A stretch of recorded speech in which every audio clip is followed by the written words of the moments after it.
Manhattan shimmered beneath a cold late winter sky as the annual Skylight Tower Charity Gala unfolded in a blaze of light that reflected off crystal walls and mirrored floors, a spectacle designed to impress donors, politicians, and celebrities who floated through the room with effortless entitlement.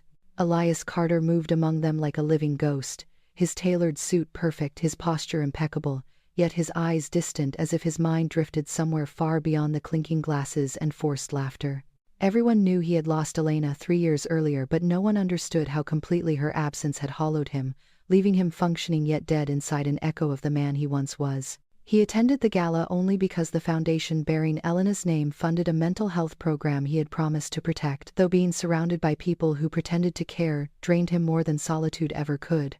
Nearby, a circle of CEOs whispered about him with thinly veiled curiosity, remarking that Elias had not looked at another woman since the accident, wondering if grief had become part of his identity. Hazel Monroe did not hear any of this, as she navigated the room with the quiet competence of someone who had learned to survive without attracting attention. She worked 3 jobs to pay off medical debts and graduate school tuition her days, an exhausting blend of classes, night shifts, and the constant pressure to remain composed, no matter how frayed her spirit became. Her intelligence was sharp, her empathy deep, yet she moved like a shadow among the wealthy, who rarely acknowledged the staff carrying their drinks. A drunk guest bumped into Hazel and the tray slipped from her hands, sending a champagne flute shattering on the glossy floor. Mortified, she knelt quickly to gather the pieces before anyone complained. She reached for the final shard, just as Elias turned away from a conversation, his gaze drifting downward in bored distraction, until it collided with hers. Hazel lifted her eyes and the world narrowed into a single quiet moment. Elias froze. The gentle sadness in her expression struck him with the force of something half-remembered and painfully familiar. It was not her beauty that shocked him, but the calm depth in her eyes, the same quiet resilience he had once seen in Elena when she believed in him more than he believed in himself. His breath caught as if the air around him had shifted. Cameras from a distant paparazzi crew caught the moment in perfect clarity, unaware of the emotional storm behind the stillness. Elias felt his heartbeat stutter, a sensation so sudden and unwelcome that he steadied himself against a nearby table. "It cannot be," he whispered under his breath, unable to look away from the woman kneeling before him. Hazel misread his stunned expression as anger or disappointment, and her hands trembled slightly as she rose to her feet, clutching the towel a colleague handed her. "I am sorry, sir," she said softly, avoiding his eyes, as if afraid of making the situation worse. Elias tried to say something gentle, something human, but the words tangled in the grief he had carried too long. The music swelled around them, the room buzzing with conversations that no longer reached his awareness, and for the first time in years Elias felt something crack open inside him. He watched her retreat into the crowd, unsure why the moment had shaken him so deeply, yet certain that the quiet waitress with sorrow in her eyes had just shifted the axis of his world. He stood rooted to the spot long after she disappeared behind a cluster of glittering gowns, feeling as though the crowd had become a distorted blur, while only the afterimage of her eyes remained sharp in his mind. He tried to force himself back into polite conversation, but every voice sounded hollow and every smile looked rehearsed, nothing in the room carrying the strange, undeniable truth that something had just happened to him. He excused himself and stepped toward the balcony, where cool air met his heated thoughts. Yet even there, the moment refused to fade, replaying in vivid detail until he wondered whether grief had finally broken him, or whether fate had brushed past him in the form of a quiet woman who never sought his gaze.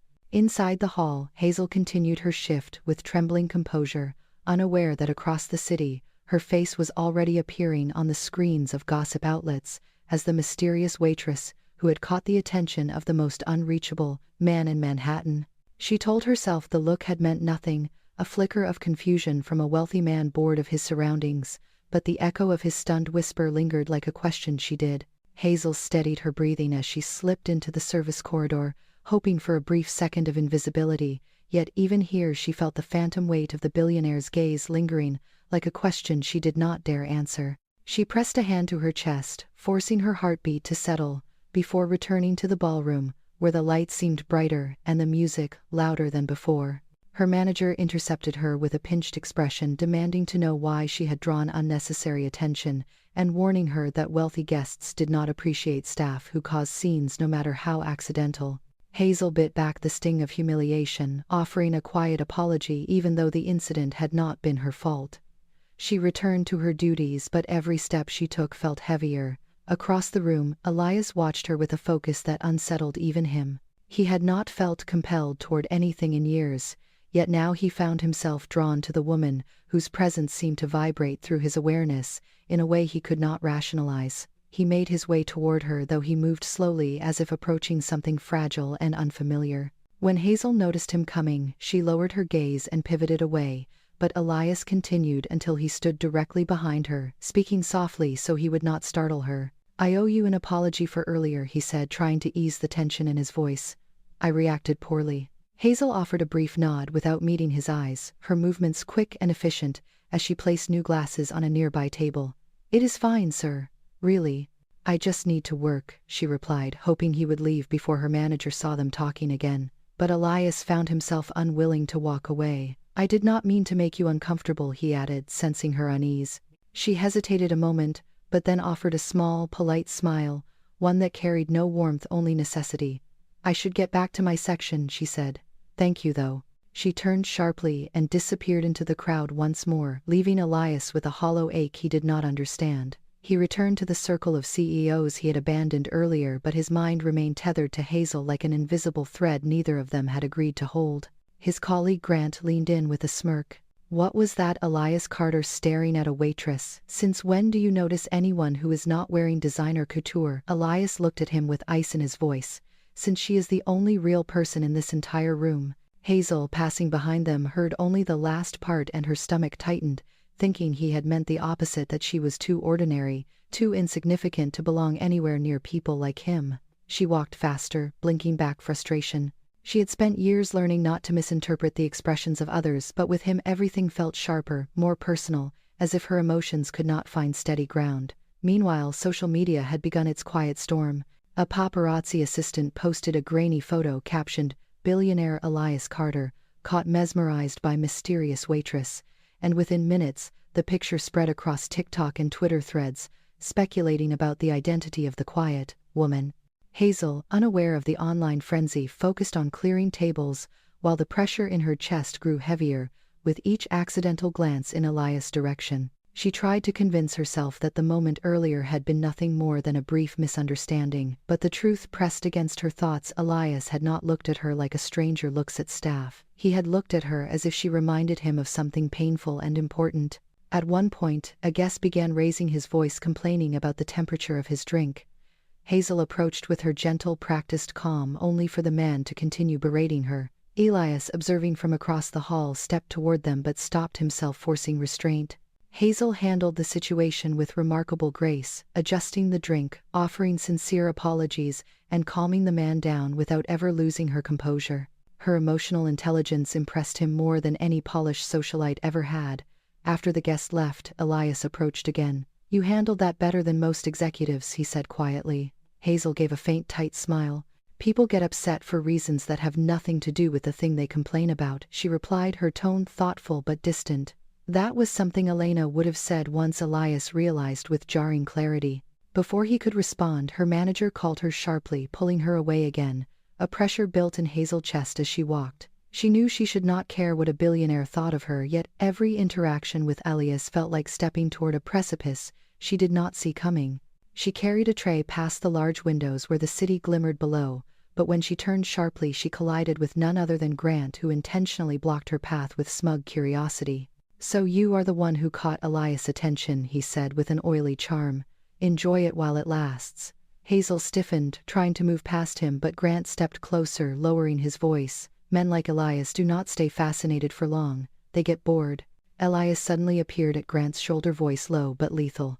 "Walk away, now." Grant scoffed but obeyed, sensing he had crossed an invisible line. Elias turned to Hazel, his voice softer. "Are you all right?" Hazel nodded, though she was not sure if the tremble in her hands came from fear or embarrassment. "Thank you," she murmured, and walked quickly toward the staff hallway, wanting nothing more than to escape the emotional chaos swirling around her. Elias watched her disappear again, feeling an unshakable pull toward her quiet resilience. The feeling unsettled him, yet also lit something dormant inside him, something dangerously close to hope. Hazel stood alone in the narrow hallway, gripping the tray to steady her breath. She silently reminded herself that people like Elias lived in a world she had no intention of entering, yet the memory of his frozen expression lingered like a whisper she did not know how to silence. Across the ballroom, conversations continued. The orchestra played, the wealthy laughed. Yet, for two people tethered by a single charged glance, nothing felt the same anymore. And as Hazel stepped back into the light of the ballroom, she sensed that her world and his were already colliding in ways neither of them were prepared for. Elias left the gala earlier than expected, claiming exhaustion, though the truth was far more complicated than fatigue. The image of the quiet waitress haunted him with an intensity he could not rationalize. He sat in the back of his town car, staring out at the blur of Manhattan lights, wondering when the city had begun to feel so hollow and why the eyes of a stranger had shaken him more deeply than any corporate upheaval ever could. The driver asked if he wanted to go home, but Elias instructed him to drive for a while, needing motion to soothe the restless unease twisting inside him. He replayed the moment Hazel had lifted her gaze, the calm sorrow there, not fragile but shaped by endurance, something he recognized because he had lived it himself since the day Elena died. He rubbed his forehead, frustrated by how quickly the memory unraveled his carefully constructed emotional distance. He had spent 3 years making sure nothing touched him, yet tonight something had. Meanwhile, Hazel returned to her modest apartment in Queens, exhausted after a double shift. She kicked off her shoes, closed the door quietly so she would not wake her elderly downstairs neighbor, and leaned her forehead against the wall, letting the weight of the night roll over her. Her phone buzzed repeatedly, but she ignored it, assuming it was spam or school reminders. She had no idea that a picture of her had begun circulating online, or that strangers were dissecting every detail about her appearance and posture, calling her mysterious, elegant, unbothered, even though she had felt anything but. Hazel changed into sweats, brewed cheap tea, and pulled out the stack of bills she needed to sort. Rent, electric, medical debt from her mother's heart condition, and tuition for her master's program, all piled high. She traced a finger over the numbers, breathing steadily through the anxiety she had grown accustomed to carrying. She was determined to finish her degree and become a licensed therapist, no matter how many shifts she had to work. Her life had no room for distractions, especially the kind that came with wealth and emotional complexity. Yet when she closed her eyes, the moment with Elias replayed in startling clarity. She tried to rationalize it, but no explanation satisfied her. It had been a glance, nothing more, but something in that glance unsettled her, as if he had looked straight through the carefully controlled silence she used to protect herself. Still, she told herself he was grieving. Maybe he had simply seen a memory in her expression. Whatever it was not her business. She pushed the thought aside and focused instead on her textbook reading for her trauma psychology seminar. She underlined a passage that stated, "People often avoid what reminds them of loss, but true healing begins when avoidance breaks." She frowned, feeling the words settle uncomfortably in her mind. Across the city, Elias sat in his penthouse office, unable to concentrate. His assistant Emily noticed immediately when she stepped in with reports. He had not opened a single document. Concerned, she asked if he was all right. He hesitated, unsure how to articulate what had happened without sounding irrational. "There was someone at the gala," he finally said.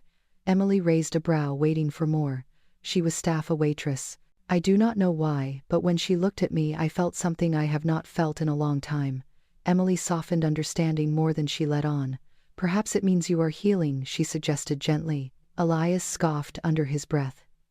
Healing was a word he no longer trusted. Later that night, unable to tolerate the emptiness of his penthouse, he scrolled through security logs from the event. It took him minutes to locate her name, Hazel Monroe. Something in him eased simply having a name to pair with the image. He told himself it was curiosity, nothing more, but even he did not believe that. The next morning, Hazel awoke to 20 missed calls from her best friend Lily, who sent frantic messages begging Hazel to check Twitter. Hazel opened the app and froze. Her picture was everywhere, accompanied by speculation about who she was and why Elias Carter had looked at her the way he had. Her stomach twisted as she read the comments, some kind, some cruel, most invasive. She shut off her phone, overwhelmed by fear of losing her jobs. She could not afford attention, not of this kind. Meanwhile, Elias had instructed Emily to gather information on Hazel, with respect for privacy. To his irritation, she reported back that Hazel had barely any social media, an intentional digital footprint scrubbed, something unusual in this era, and something that intrigued him further. The only verifiable details were that she worked 3 jobs, attended a graduate program, and lived somewhere in Queens. Elias stared at the sparse sheet, frustrated yet increasingly drawn to the mystery of who she was beyond the viral photograph. Later that day, at a board meeting, he found himself drifting mentally again, returning to the memory of her steady gaze. When a colleague asked for his opinion on a major merger, he blinked slowly, realizing he had not heard the preceding discussion. Emily, who sat beside him, discreetly covered for him, offering a summary and guiding the conversation forward. Afterward, she pulled him aside gently. "Should I be concerned?" she asked quietly. Elias exhaled. "I do not understand what is happening to me." Emily hesitated before offering a suggestion. "Sometimes something or someone reminds us of what we have lost, not because they replace it, but because they awaken what grief has buried." He absorbed her words silently, recognizing the truth in them, though he was not ready to confront it. That evening, exhaustion and restlessness led him to step out for fresh air near his office. He walked without direction, until he noticed a small, dimly lit coffee shop he had visited once years ago. Drawn by habit, he entered and scanned the room, and then he saw her. Hazel sat in the corner wearing a simple uniform, her hair in a loose knot, her shoulders slightly slumped from fatigue. She looked peaceful yet burdened, and the sight pulled at him with startling force. He approached her slowly, aware that she might not welcome his presence. When she noticed him, her eyes widened with disbelief, then apprehension. "What are you doing here?" she asked, barely above a whisper. He gestured to the seat across from her. "May I sit?" he asked. She hesitated, but something in his expression softened her resistance. She nodded. They sat across from each other, the silence not awkward but charged with unspoken questions. Elias finally said, "You look like someone who understands silence." Hazel blinked, surprised by the unexpected sincerity. "Most people talk to fill the quiet," she said. "You do not." He studied her carefully, noticing details he had missed before: the faint circles under her eyes, the tension in her jaw, the gentleness in her posture that suggested she carried heavy things carefully so nothing would break. "You work too much," he said. She lifted a brow. "You noticed a lot in one evening, sir. Please call me Elias." She reluctantly obeyed. Elias then lowered his voice. "How did you learn to stay so calm when people treat you poorly?" Hazel looked down at her hands. "People who lash out are usually dealing with something deeper," she said softly.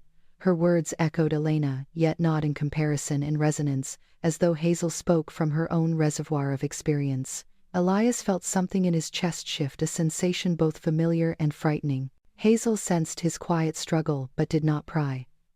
She lived her life reading emotions, learning which ones she was allowed to touch and which ones she must leave untouched. Yet something about him made her want to understand. He studied her again before murmuring, "You remind me that I am still capable of feeling." Hazel stiffened, unsure how to respond. She did not want to become part of a wealthy man's emotional unraveling, yet something in his eyes mirrored her own loneliness. For a moment neither spoke. Then Hazel forced herself to stand. "I should get back to work," she said softly. "But thank you." "For what?" he asked. "For talking like a person," she replied. It felt like more than that, and Elias knew it. As Hazel stepped away, he felt the inexplicable pull tighten around him, a connection forming that neither of them had chosen yet both felt. And for the first time in years, Elias walked out of a room, wanting to return, not for escape, but for someone waiting quietly in the corner of a coffee shop. Elias left the coffee shop that night, with a strange warmth pulsing beneath his ribs, a feeling he had not carried in years, and it both steadied and terrified him. The city around him glowed with neon reflections on wet pavement, and for the first time the lights did not seem harsh but alive, as if the world had quietly shifted. Back in his penthouse, he poured a glass of water, then set it down untouched as his mind replayed every word Hazel had spoken. Her voice lingered, suspended in his thoughts with a softness he could not shake. She understood silence, she understood pain. She did not ask anything of him, she did not want anything from him. She simply existed with a depth that reminded him that emotions were still possible even after years of numbness. Hazel, meanwhile, arrived home after her shift, exhausted yet unable to fall asleep. She sat on the edge of her bed thinking about Elias Carter and scolding herself for doing so. Rich men with complicated lives did not stroll into dingy coffee shops to sit with people like her. It was coincidence, nothing more, she told herself, though the echo of his sincerity kept surfacing in her mind. She opened her laptop to resume her reading for her trauma psychology seminar, but her focus scattered at the thought of Elias' sudden vulnerability when he said, "You remind me that I am still capable of feeling." She wondered what wound inside him had carved that emptiness she glimpsed. She wondered why her presence had nudged it open. She shook the thought away and turned to her textbook, but her eyes skimmed the words without absorbing them. Her phone vibrated, buzzing with yet another message from Lily, who sent a frantic text that read, "You are everywhere, Hazel." Twitter, Instagram, TikTok. Hazel closed her eyes, dread washing over her as she typed back, "Please do not send me anything. I cannot deal with it right now." She put her phone face down, trying to breathe steadily. She had worked too hard to build a quiet life. The last thing she needed was attention from strangers who knew nothing about her. The next afternoon, Elias sat in his office pretending to review financial forecasts, but his concentration fractured every few minutes. Emily entered, noticing instantly how distracted he was. "This is not like you," she said. Elias rubbed his forehead. "I keep thinking about her." Emily smiled faintly. "Perhaps you should talk to someone about it." Elias frowned. "A therapist, you mean?"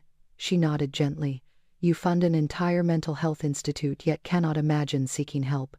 The irony is staggering." Elias let out a low breath. "I do not need therapy because of a woman I barely know," he insisted, though even he heard the thinness in his voice. "No," she replied, "but maybe because of what she awakened." Later that evening, Elias returned to the coffee shop on impulse. He told himself he just needed to clear his mind, but the truth was unspoken and undeniable. He wanted to see her again. Hazel noticed him the moment he entered, but she did not approach. She focused on wiping tables and organizing cups, as if routine could shield her from the flood of uncertainty rising in her chest. When her break arrived, she slipped outside into the cold air, hoping to ground herself. The door opened behind her, and she knew without looking that it was him. She exhaled quietly, preparing for the conversation she had told herself she must avoid. "May I?" he asked, gesturing to the space beside her. She nodded, unable to find a polite refusal. They stood in silence for a moment, the city humming around them. Finally, Elias spoke. "I cannot seem to figure out why that moment at the gala felt so familiar." Hazel kept her gaze forward. "Maybe you were reminded of someone." He swallowed the unspoken truth that lived between them. She reminded him of Elena, not in appearance but in essence, in the quiet steadiness Elena had carried even on her hardest days. "I do not mean to project anything onto you," he said. "I just have not felt anything in a long time." Hazel turned toward him, her expression soft with empathy but firm with caution. "Grief makes ghosts out of moments," she said. "Sometimes we see pieces of the past where they do not belong." He absorbed her words, his chest tightening. She understood more than he expected, perhaps more than he wanted her to.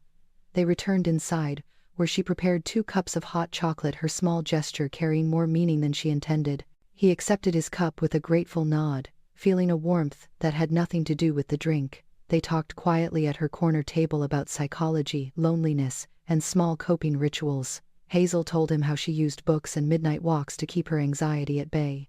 Elias listened intently, hearing her speak with a level of insight he had rarely encountered even in professional settings.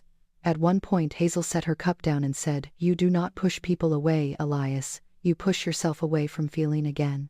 The words sank into him like truth he had avoided. He stared at her, stunned by how precisely she had named what he had been unable to articulate for years. Her ability to see him unsettled him in a way he did not resist. After a long pause, he said quietly, "No one has said anything like that to me since Elena." Hazel inhaled sharply at the name, though he did not elaborate and she did not ask. She sensed the gravity of the woman he had lost, a woman whose shadow still lived in the corners of his heart. "I am sorry," Hazel murmured. He nodded once, appreciation flickering in his eyes. When their break ended, Hazel stood reluctantly. She felt a pull toward him, but she also felt danger, not physical danger but emotional, the kind that could alter the entire direction of her life. She stepped back, smoothing her apron. "You should be careful," she said gently. "You are grieving, and people in your position often misinterpret connection." He considered this and offered a subdued smile. "Perhaps, but even if I am mistaken, the feeling is still real." She did not reply. This time, she was the one who walked away, leaving Elias seated alone, watching her navigate the shop with an elegance she never emphasized. As he rose to leave, he glanced at his phone and saw a notification from page 6. The headline read, "Tech Billionaire Sparks Rumors." After staring down Waitress at gala, he closed the screen, suppressing a sigh. Hazel had no idea how fast the world he lived in could consume someone like her. He looked once more at the quiet woman whose presence had begun to stir memories he thought were buried forever. His heart remembered something it had not felt in years, and though he did not understand it, he knew one thing with certainty. He would see her again because something in her had reached a place inside him he thought no longer existed.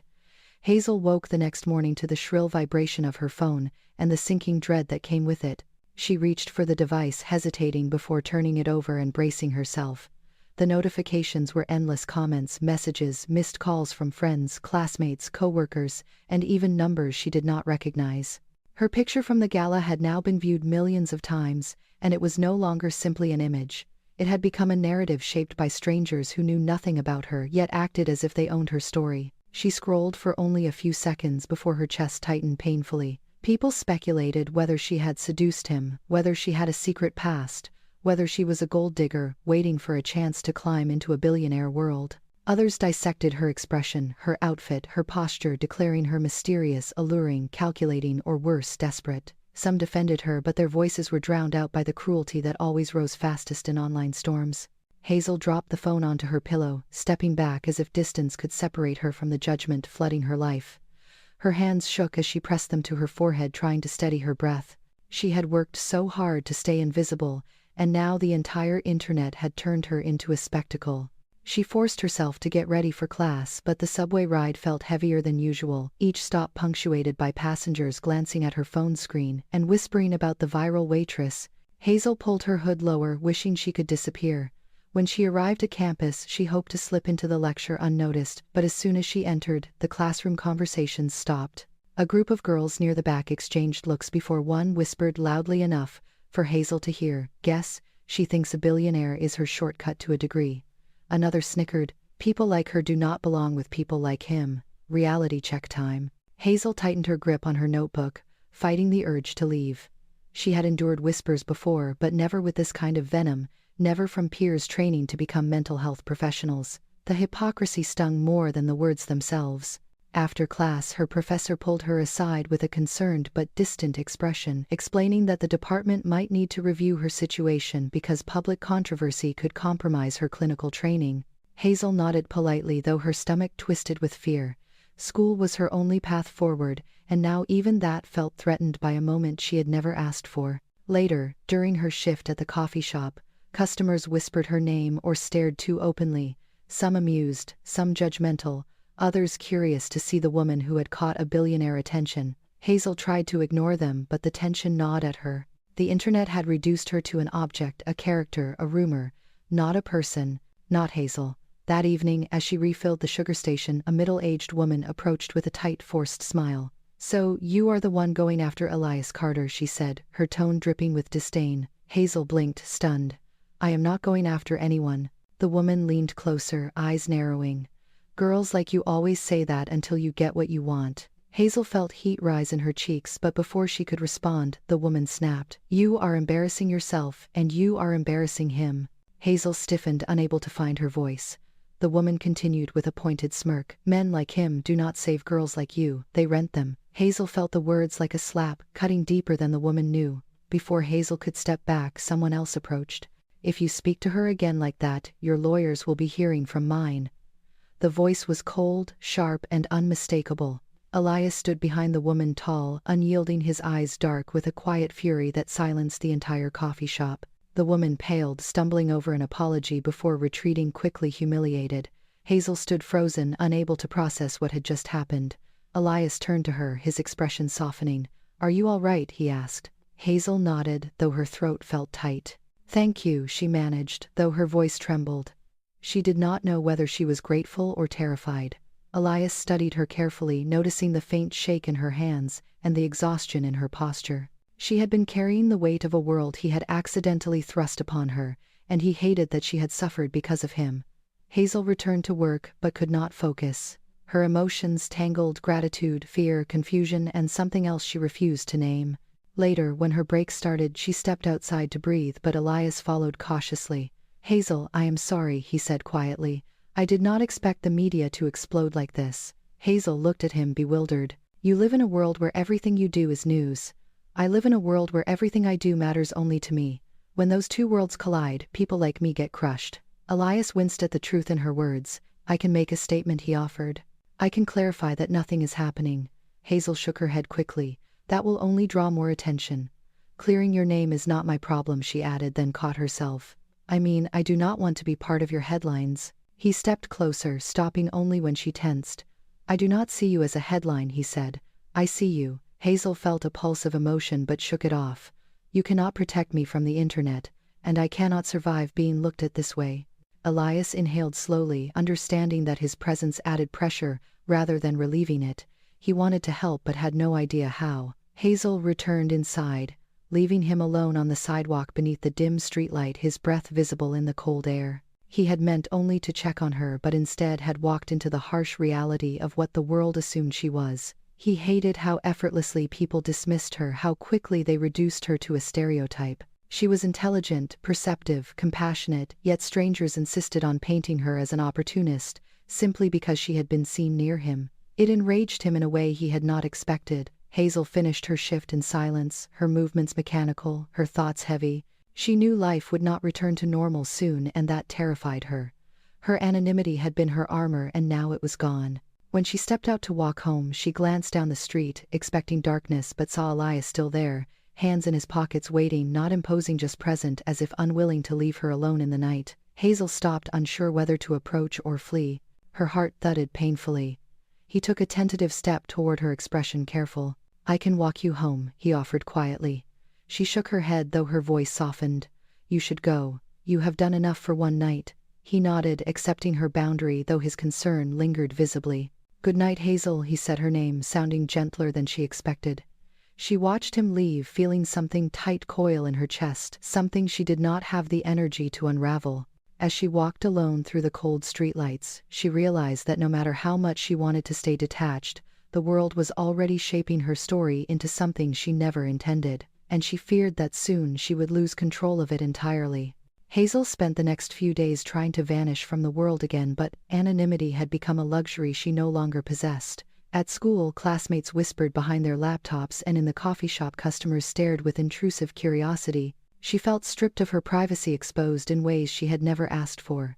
Yet the strangest part was that the person who had unintentionally dragged her into the spotlight had not tried to contact her since that night. She told herself that was good, necessary, safer.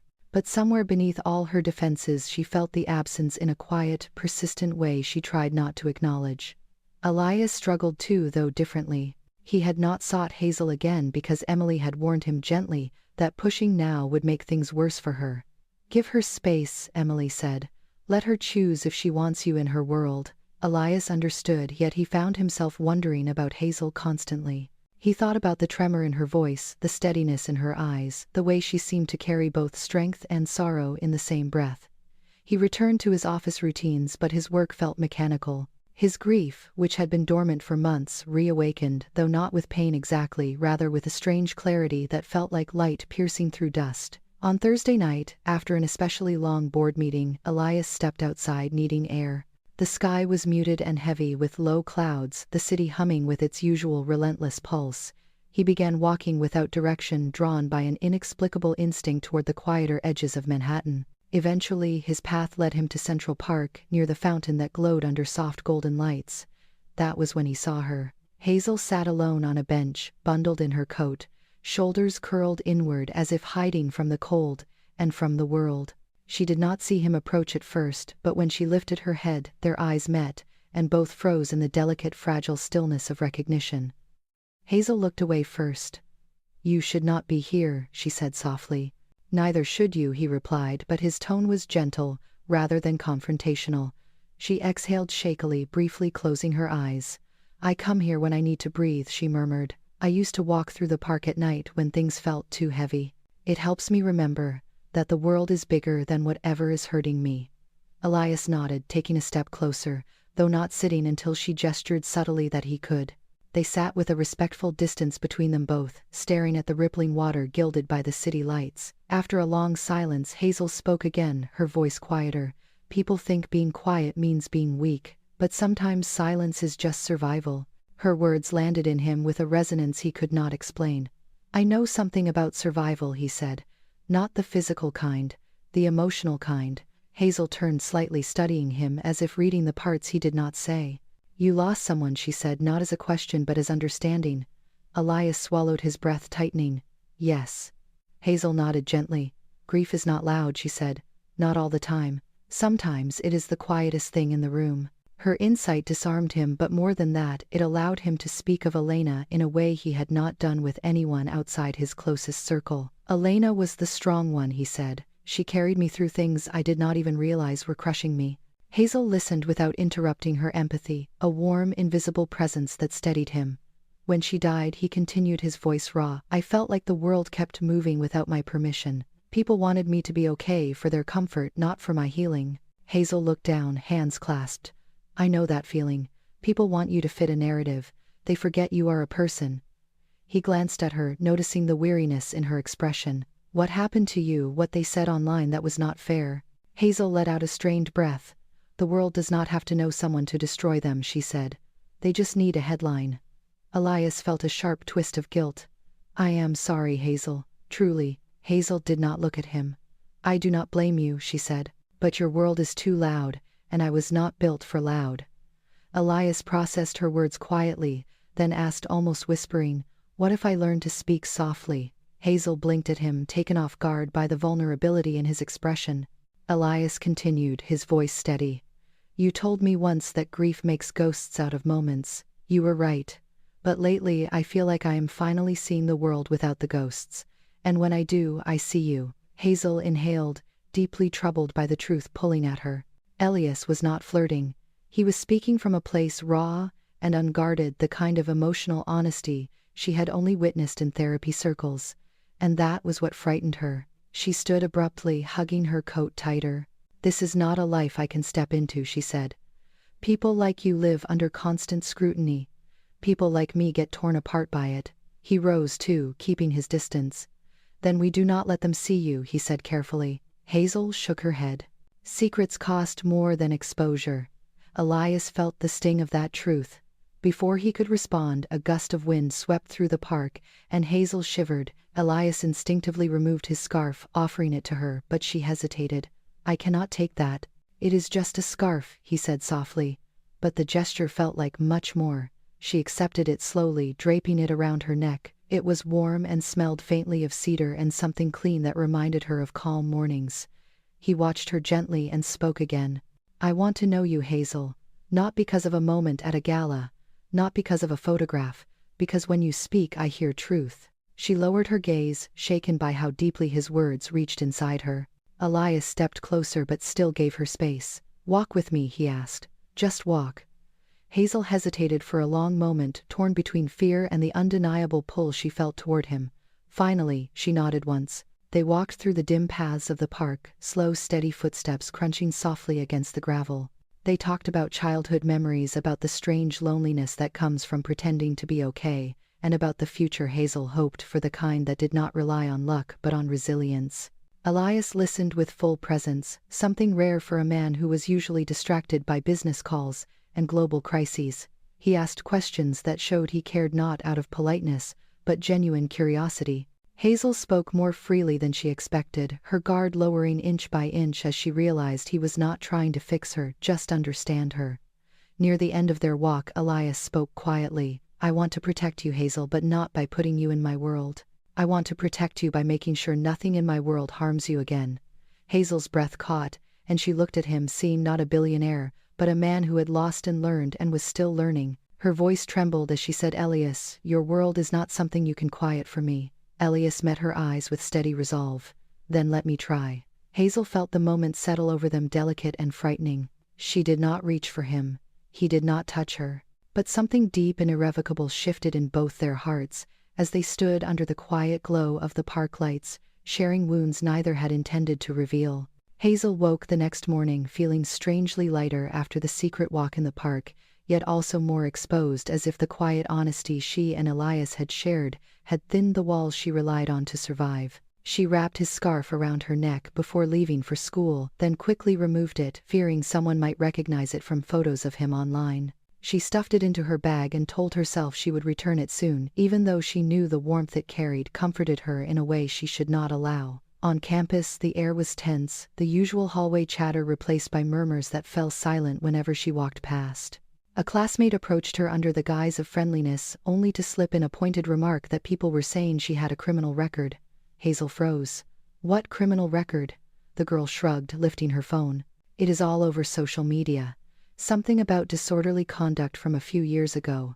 Maybe it is nothing, but the faculty said they are reviewing whether you can continue your practicum. Hazel felt the ground tilt under her. Disorderly conduct. She had never been arrested in her life. She grabbed her phone, stepping outside to search for the rumor. Her chest tightened as she saw the articles. Nye post waitress who caught Elias Carter I has troubling past. Blogs echoing the lie, gossip accounts embellishing it, strangers dissecting her supposed arrest record, inventing details that never happened. Hazel forced herself to breathe, fighting the rising panic. This false narrative was now an official problem. Her department emailed requesting a meeting to discuss concerns about her professionalism. Her dreams, everything she had worked for, hung suspended over a lie. She headed to her shift at the coffee shop, shaken but determined to keep functioning. But even there, whispers followed her. Customers stared more openly now, reading articles on their phones while looking at her. Hazel tried to ignore it, until a sharply dressed older woman stepped into line, exuding the smug confidence of someone used to power. She approached Hazel's counter with a condescending smile. "You are Hazel Monroe, correct?" Hazel straightened. "Yes, ma'am." The woman tilted her head. "I am Margaret Carter, Elias' mother." The world seemed to drop out from under Hazel's feet. Margaret surveyed her with the cool precision of someone evaluating a purchase she did not intend to buy. "My son has always been vulnerable to emotional manipulation," she said. "He has been through enough, and he does not need distractions from women who see an opportunity." Hazel stared at her, stunned. "I am not manipulating anyone." Margaret ignored the defense. "This little media whirlwind benefits you, but it damages him. And Elias has an empire to think about. His investors do not appreciate scandal, especially involving a girl with a questionable past." Hazel clenched her jaw. "My past is not questionable." Margaret smiled thinly. "Everything is questionable once the press begins digging." She leaned closer, voice dropping. "Walk away before you ruin both your lives." Then she turned elegantly and left, leaving Hazel trembling with humiliation and anger.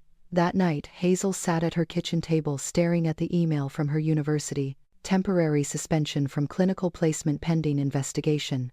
She choked back a sob, pressing her fist to her mouth. She had done nothing wrong, but the world had already decided what she was. Meanwhile, Elias entered a crisis of his own. Reports arrived from his legal team stating investors were uneasy about the online frenzy. A major partner threatened to postpone a multi-million-dollar agreement unless Elias clarified the situation and proved he was not distracted or compromised. Elias felt fury ignite in him. They were not talking about a scandal. They were talking about Hazel as if she were a contaminant. Emily approached him carefully after hearing the tension in his voice during a call. "Elias, this is not just gossip anymore. They are using her to attack you." He set his jaw, eyes darkening. "Then they should come at me directly, not her." Emily inhaled. "I agree. But we have to be strategic. If we escalate this publicly, she gets hurt more. If we say nothing, she still gets hurt. So what does she want?" Elias realized he did not know because he had not asked. He had protected her in the moment, but he had not asked her what she needed to feel safe. He grabbed his coat and left. Hazel had just finished her shift when he arrived. She stepped outside and froze when she saw him waiting. Elias frowned immediately, noticing the distress in her face. "Hazel, what happened?" She swallowed hard, lifting her chin in quiet desperation. "I lost my clinical placement. They are reviewing my entire record because of some article claiming I was arrested." Elias' jaw tightened. "That is a lie. I know, but it does not matter. The school cares about reputation. The internet has turned me into something I am not." Elias took a step closer. "Hazel, I can fix this. Let me help." But the moment he said it, Hazel's face changed. Something inside her shuddered. "Help," he said, sounded like control, sounded like pity, sounded like exactly what Margaret Carter believed she was chasing. Hazel shook her head, stepping back. "You cannot fix me like I am a problem in your company." Elias froze. "That is not what I meant." Hazel's voice wavered, but her words were sharp. "Every time you get involved, my life gets worse. My classmates think I slept my way into attention. My faculty doubts my integrity. Your world is crushing mine just by existing." He swallowed, pain hitting him with surprising force. "Hazel, please." She looked at him with eyes full of heartbreak. I cannot let you sacrifice everything for me. I will not let you. Elias shook his head, stepping toward her. I am not sacrificing. I am choosing you. And that terrifies me because I barely know what this feeling is, but I know it is real. Hazel blinked back tears. That feeling is costing you deals. And now it is costing me my future. Her voice cracked. I do not want to be the reason you lose everything. Elias' voice dropped to a whisper, raw and desperate. You are the only thing I do not want to lose. That was the breaking point, not because it drew her closer but because it made the decision harder. Hazel wiped a tear and stepped back with trembling resolve. I am ending this before it destroys both of us. She turned away and walked with quick, uneven steps, disappearing into the night. Elias remained rooted where she left him, chest-tight, hand pressed over his heart, as if he could physically hold it together. But he could not. Grief hit him in a violent, silent wave, and he doubled, slightly gripping the wall to remain standing. The sensation was not just heartbreak, it was recognition. He had lost someone before, and now he was losing someone again, someone alive, someone he cared for in a completely different way, yet the pain felt frighteningly familiar. Elias stood alone beneath the streetlight, breathing ragged, uneven breaths, realizing that the world had struck not only her but him too in the one place he was still wounded.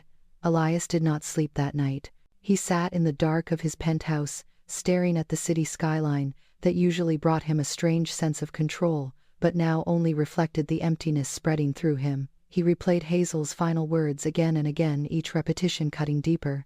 I am ending this before it destroys both of us. He pressed his palms to his eyes, trying to steady the shaking in his breath. He had survived losing Elena by shutting himself down completely, by moving through life like a machine. But with Hazel everything hurt in a different way, because she was not his past. She was his possibility. And now she was gone. By morning his assistant Emily found him in the office hours earlier than usual, staring blankly at untouched reports. She approached cautiously. Elias, you look unwell. What happened? His voice was flat. She ended things. Emily softened with sympathy, but she did not speak immediately. Instead, she sat across from him, waiting until he lifted his eyes.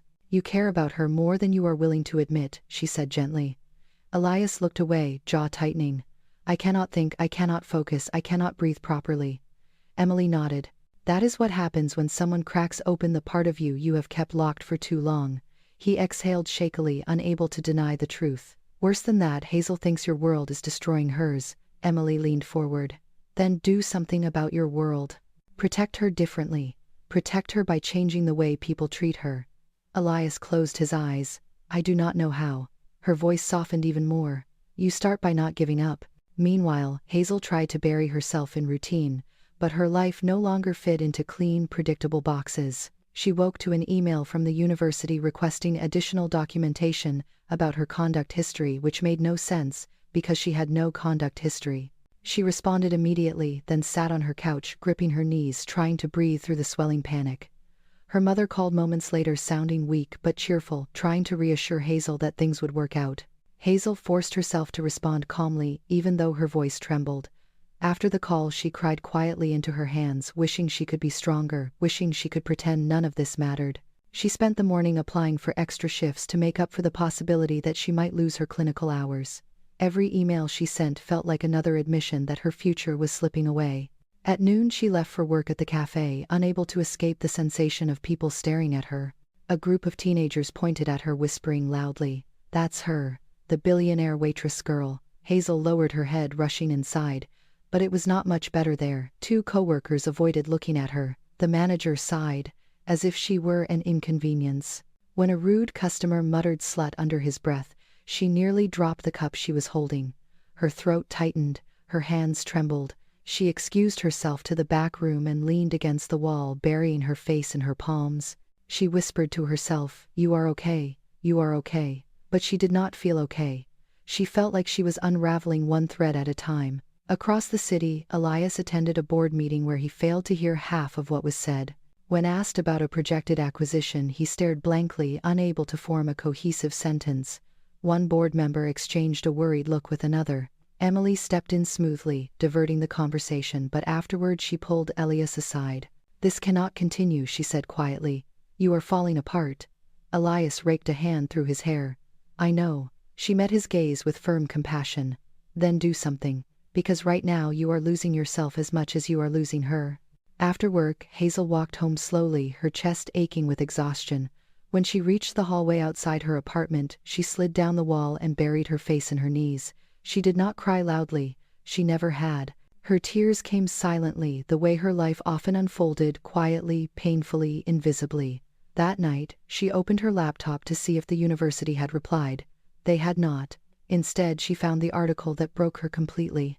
An expose-style blog claiming the real story behind Hazel's arrest, complete with fabricated quotes from anonymous classmates painting her as unstable, manipulative, and opportunistic. Hazel felt nauseous reading it. The world was rewriting her as someone she had never been, someone she could not recognize. She shut her laptop and whispered into the silence, "I cannot take much more." At the same time, Elias sat in his office, the room dim except for the glow of a desk lamp. He had tried to focus on a financial forecast for 2 hours, but the lines blurred beneath his eyes. Finally, he pushed the papers away and dropped his head into his hands. Emily entered quietly. "Elias." He did not look up. "I cannot lose her." Emily placed a gentle hand on his shoulder.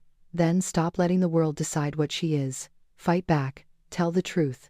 But Elias shook his head. "She will hate me if I make this more public." Emily knelt beside him, lowering her voice. "Right now she believes you are standing by, while she is torn apart. She believes you are not protecting her." That hit him like a blow. He had thought staying silent was protecting her, but silence had only deepened her suffering. He rose abruptly, grabbing his coat. Emily stood too. "Where are you going?" He answered without hesitation. "To make this right." Hazel, meanwhile, sat in her dark apartment, staring at the ceiling through swollen eyes. She tried to count breaths the way her therapist in training had taught her, but she could not slow her racing mind.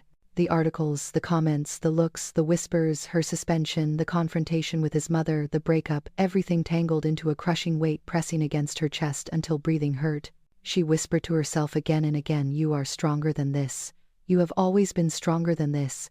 But in that moment she did not believe it. She crawled into bed, clutching Elias' scarf, even though she had promised herself she would return it. It was the only thing that made the room feel less cold. Elias arrived at her building minutes later but hesitated before pressing the buzzer. He looked up at the window he thought was hers, the faintest glimmer of light visible through the blinds. He wanted to go to her to apologize, to hold her, to tell her everything would be okay, even if he did not know how. But he also knew she needed space, needed truth, needed protection that did not come wrapped in his power but in his integrity. He whispered into the night, "Hazel, I will fix this. I swear it."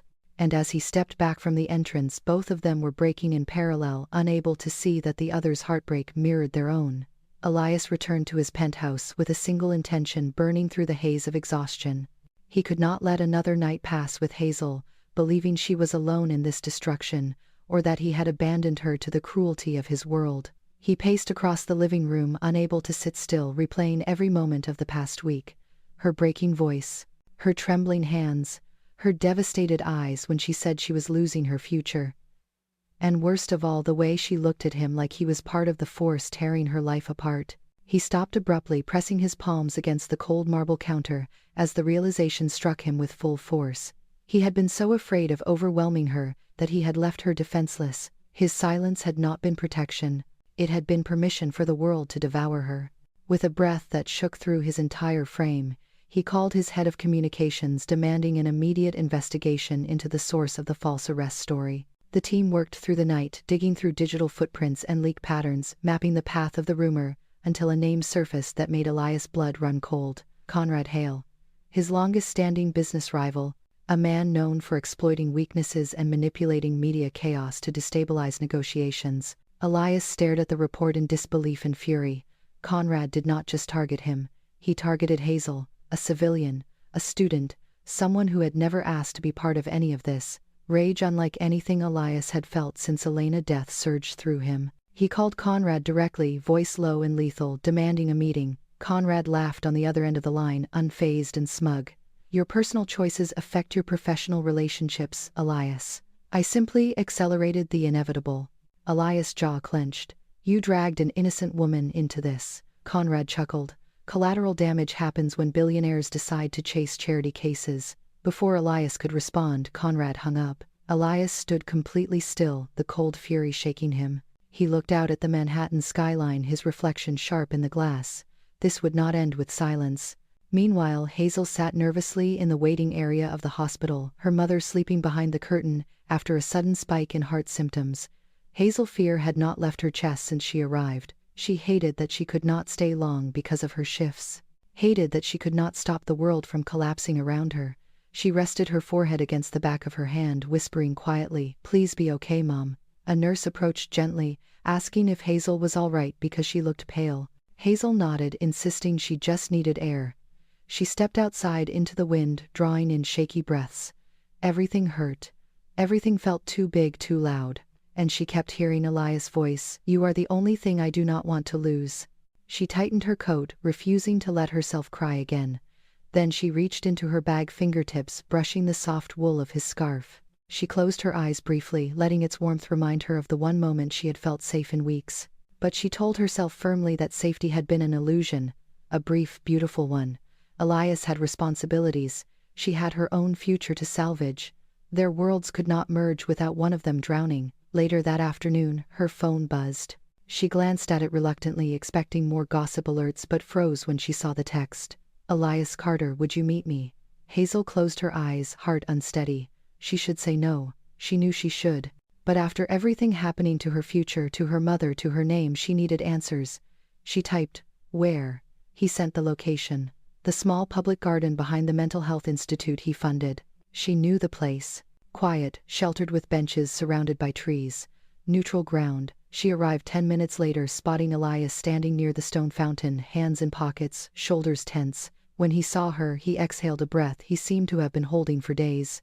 Hazel approached slowly, stopping at a safe distance, her voice controlled. "Why did you ask me here?" Elias met her gaze, and for the first time she saw not just grief in his eyes but purpose. "Because you deserve the truth." Hazel braced herself. He continued quietly.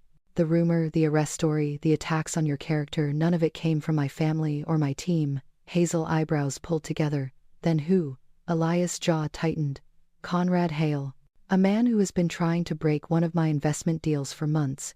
He leaked illegal information, hired smear outlets, and weaponized your image to destabilize negotiations." Hazel stared at him, stunned anger and disbelief, and heartbreak swirling together. "Someone did this to me on purpose." Elias nodded, his expression pained. "I should have protected you sooner. I should not have been silent." Hazel looked away, tears pressing against her eyes. The knowledge that she had been targeted stabbed deeper than she expected. It was not random cruelty. It was intentional, calculated. Elias stepped closer, but not too close. "I know you think my world is destroying yours. But this time it was not my world. It was someone trying to hurt me." Hazel's voice trembled. "But I am the one paying the price. My school, my job, my reputation, my mother's stress, everything is falling apart, Elias." Her voice cracked and Elias felt something inside him fracture. "I know," he whispered. "And I am going to fix it." She shook her head weakly. "You cannot fix everything. You are not responsible for me." Elias swallowed hard, choosing each word with care. "I am responsible for the pain my silence caused. And I will not stay silent again." Hazel felt her breath catch, tears threatening to fall. She looked at him long and searching. "You cannot save me, Elias. And I cannot save you. That is not what this is." Elias stepped closer, voice low and steady. "I am not asking you to save me. I am asking you to let me stand beside you." Hazel's chest tightened, the honesty in his voice powerful enough to shake every wall she built. She whispered, "Why did you really want to see me?" He held her gaze unwavering. "Because losing you felt like losing the last piece of myself that still remembered how to feel." Hazel's body stilled as if the world had frozen around them. His confession, deep, raw, unguarded, struck something buried inside her. She looked away, blinking fast. "My mother is getting worse," she admitted. "I am scared, Elias. I am so tired of being scared." Elias' voice softened further. "Then do not face it alone." Hazel shook her head, torn between fear and longing. "I do not know if I can trust this. I do not know if I can trust us." Elias nodded slowly. "Then trust the truth, that I am here, that I am not leaving." Hazel inhaled shakily, torn between instinct and emotion. She took a small step back, needing space, needing breath, needing clarity. "I need time," she whispered. Elias nodded, accepting it, though the ache in his chest deepened. "Take what you need. Just know this, Hazel Monroe. I am not stepping away again." She looked at him one last time, her eyes shining with conflict, then turned and walked from the garden. Elias watched her disappear through the gate, feeling torn open yet strangely steadier than before. He had faced the truth he never dared admit. He wanted her. He cared for her. And now he would fight the world if he had to. The morning of the National Technology Summit arrived with the kind of stormy tension that seemed to mirror Elias' state of mind. The event was the largest annual gathering of innovators, investors, and global media outlets, all waiting for keynote announcements and industry-shaping decisions. Elias was scheduled to deliver the opening speech, a highly anticipated address that investors believed would determine the direction of one of the largest mergers in the tech sector. But as he stood backstage listening to the rising buzz of the crowd, his thoughts were far away, centered not on the future of the industry but on Hazel Monroe. The truth he had confessed to her in the garden had unsettled him, and yet for the first time in years he felt aligned with himself, not split between grief and numbness, but awakened by something he could not deny. He had chosen her not out of desperation but clarity. Her truth had become his truth. Emily approached him, holding a tablet filled with the speech he was supposed to give. She watched him carefully, her voice low. "The room is expecting reassurance about the merger. They are expecting you to be the Elias Carter they know." Elias took the tablet, glanced at the scripted paragraphs, and then lowered his hand, letting the device fall back into hers. "I will not read this," Emily swallowed. "Then what are you going to do?" He lifted his chin. "Tell the truth." She hesitated. "About the merger or about Hazel?" Elias met her eyes steadily. "Both." Emily exhaled, bracing herself, but nodded. "Then do it with conviction." Elias stepped forward as the lights shifted, and the announcer welcomed him to the stage. The applause rose like a wave, but when it settled, the room grew still. Hundreds of faces watched him, cameras flashing, live streams rolling across global news networks. He looked calm, but inside he felt a pulse of nerves, unfamiliar yet strangely grounding. He began. "Thank you for being here. Today I was expected to speak about projections, innovations, and partnerships, but I will not be giving that speech." Murmurs rippled through the crowd, but Elias continued, voice steady. "For weeks now the media has circulated rumors about me and a woman who had the misfortune of being photographed near me at an event. Her name is Hazel Monroe. She is a graduate student, a daughter, a person of quiet strength, and she has been dragged through the mud for nothing more than existing in a frame of someone else's camera." The room stiffened. Journalists straightened in their seats. Investors exchanged alarmed glances. But Elias pressed on. "I have watched the world tear her apart based on lies. Lies manufactured by someone who wanted to destabilize my company and believed the easiest way to do that was by attacking a woman with no power, no protection, and no motive other than doing her job." Hazel, who had been watching the live stream from a corner table in the hospital lobby, gasped softly, covering her mouth. Her mother slept behind a curtain in the next room, unaware of the storm unfolding on screen. Elias' words flowed with a clarity he had not felt in years. "I allowed my silence to become complicity. For that I am ashamed. I should have defended her from the beginning. She deserved better than my fear. She deserved better than my hesitation." Cameras zoomed in, capturing every detail of his expression. "But here is the truth that the world seems afraid to acknowledge. Hazel Monroe is not a scandal. She is not an opportunist. She is not a threat to my credibility. She is a reminder that the parts of me I thought were dead are not gone. She is someone I care about, someone I choose. Even if the world does not choose us." The audience erupted in shocked whispers. Some admirers of Elias looked moved, while others looked horrified that he had derailed a billion-dollar moment to speak about a waitress. One reporter shouted, "Mr. Carter, are you confirming a relationship with this woman?" Elias met the reporter's eyes with unshaken calm. "I am confirming that she deserves dignity, humanity, and the right to live her life without being weaponized for corporate warfare." A second reporter shot up. "Are you aware investors may back out because of this statement?" Elias nodded. "I am, and for the first time in years I am fine with that. Because no deal, no merger, and no valuation is worth more than a person's integrity." Hazel sat, frozen, tears slipping down her cheeks. She had expected him to distance himself further from her, yet here he was defending her in front of the entire world.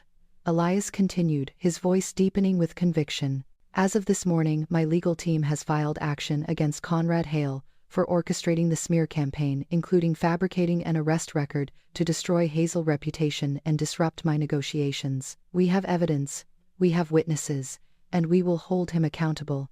The room gasped again. Investors were stunned. The media was electrified.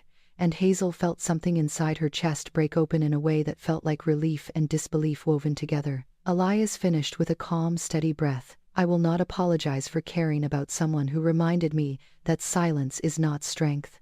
If that costs me deals, so be it. If it costs me favor, so be it. What I refuse to lose is my integrity. And what I refuse to do is stand by while an innocent woman burns for being near me. Thank you. The audience sat stunned before applause slowly rose from a few individuals, then more, then the entire hall. Yet the applause did not matter. Hazel had already stopped watching because she was running. She sprinted out of the hospital lobby, heart pounding, breath shaking, searching for a taxi. She needed to see him, needed him to know she had heard every word, felt every truth. But the roads were blocked for traffic around the summit, so she ran the rest of the way, weaving through crowds until the conference doors came into view. Security stepped forward, but she held up a trembling hand. I need to see him. Please. I am Hazel Monroe. Recognition flashed across the guard faces. They radioed someone, then stepped aside. Hazel rushed inside, breathless, pulse racing. She spotted Elias stepping off stage, surrounded by security and event coordinators, all speaking at once. Elias looked up as if sensing her before seeing her. His eyes locked onto hers, and the rest of the world blurred away. Hazel moved first, pushing through the crowd until she stood before him, chest-heaving, eyes shining. Without hesitation, she spoke, her voice trembling but clear. I am not here to fit into your world. The crowd hushed. Cameras lifted. Hazel continued, her voice growing steadier. I am here because you fit into mine. His expression broke open with emotion, raw, visible, unguarded. Slowly he reached out his hand, not forcing, not assuming, just offering. Hazel took it, fingers trembling as they intertwined. The press flashed around them, but neither looked away from each other. In that moment, under the blinding lights and chaos of the world, Elias Carter and Hazel Monroe stood together, not as Billionaire and Waitress, but as two wounded souls choosing honesty over fear, choosing each other over the noise, choosing truth over ruin. 1 year later, the world had shifted in ways neither Elias nor Hazel could have predicted, though the greatest changes were not the loud public ones but the quiet ones built slowly, carefully, and intentionally. Vermont greeted them each morning with the hush of pines and the soft roll of mist across the fields, a world far from Manhattan's skyscrapers and camera flashes. Their home was modest compared to anything Elias had owned before, a renovated farmhouse with creaking floors and warm sunlight spilling through wide windows. Hazel chose it because it felt grounded. Elias chose it because it was where Hazel breathed freely. Healing had not come in a dramatic rush but in steady steps. Hazel completed her degree and earned her license in grief and trauma therapy, specializing in clients who struggled in silence the way she once had. Her practice sat at the edge of town inside a converted barn, with soft lights, bookshelves full of stories, and a couch chosen not for aesthetics but for comfort. People traveled from nearby towns to meet her, but she never sought acclaim. She wanted her work to be small, honest, and deeply human. Elias supported her not by interfering but by respecting the boundaries she set gently, refusing to let his influence reshape her career. Meanwhile, Elias launched Reverie, a mental health tech platform designed to bridge emotional care and accessibility. Inspired by Hazel insights, the platform offered guided grief modules, connection to licensed therapists, and trauma-informed support tools. Investors who once doubted him slowly returned, but Elias no longer cared about their approval. His company no longer centered around ego or expansion but intention. At night, after long days building something meaningful, Elias would join Hazel on the porch, swing their hands intertwined as they watched the sun sink behind the hills, bathing everything in amber. It was during these evenings that their conversations deepened.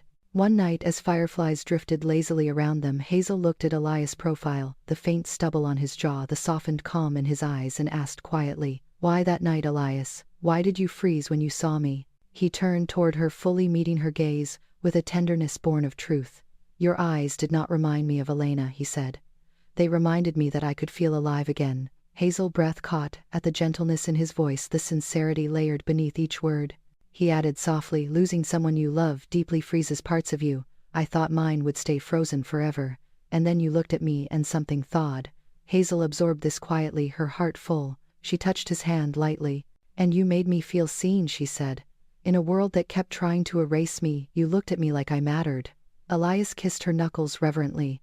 "You have always mattered, Hazel Monroe. More than you know. Their life was not perfect. Hazel still had moments when memories of public scrutiny tightened her breath.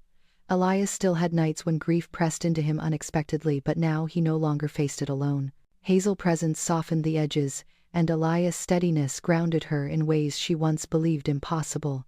They had learned to love not by erasing wounds but by carrying them together. One crisp October afternoon, Hazel finished a session early and walked home through the golden leaves rustling underfoot. She entered the house expecting quiet but found Elias in the kitchen frowning at a recipe book, his hair slightly tousled, flour smudged on his wrist. She laughed softly. "You are cooking again." Elias glanced up sheepishly. "I am attempting to cook. There is a difference." She slid her arms around his waist from behind, resting her cheek against his back. "I like your attempts. They feel like love." He covered her hands with his smiling. "Maybe they are." As evening settled, they shared a simple meal, then stepped onto the porch, wrapped in a shared blanket. A gentle breeze rustled the trees around them, and Hazel rested her head on Elias' shoulder. "Do you ever miss the city?" she asked. Elias thought for a moment, then shook his head. "I used to think I needed the noise to survive," he said. "But now the quiet feels like truth." Hazel smiled softly. "The quiet saved both of us." He nodded.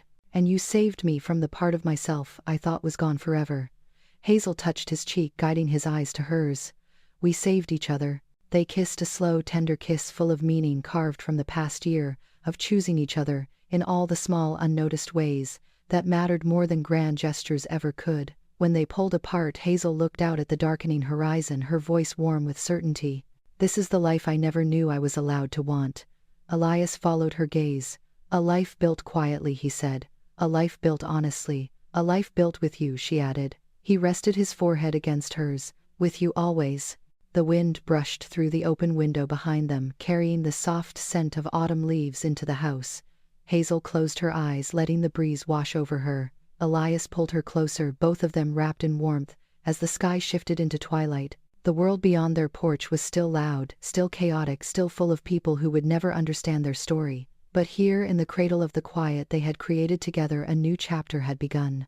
One shaped not by fear, nor grief, nor scrutiny, but by choice, by truth, by love built quietly.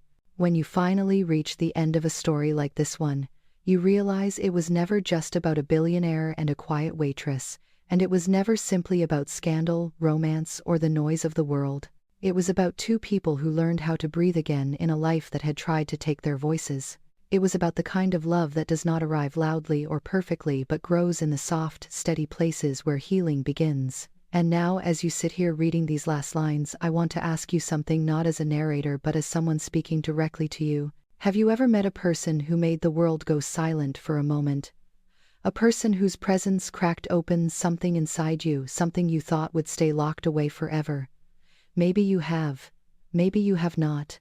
But stories like this remind us that the right people do not just enter our lives, they awaken us. So, if you connected with Hazel, if you saw yourself in her quiet resilience, or in the weight she carried behind her smile, tell me in the comments what part of her journey touched you the most. Was it the way she kept going even when the world tried to erase her?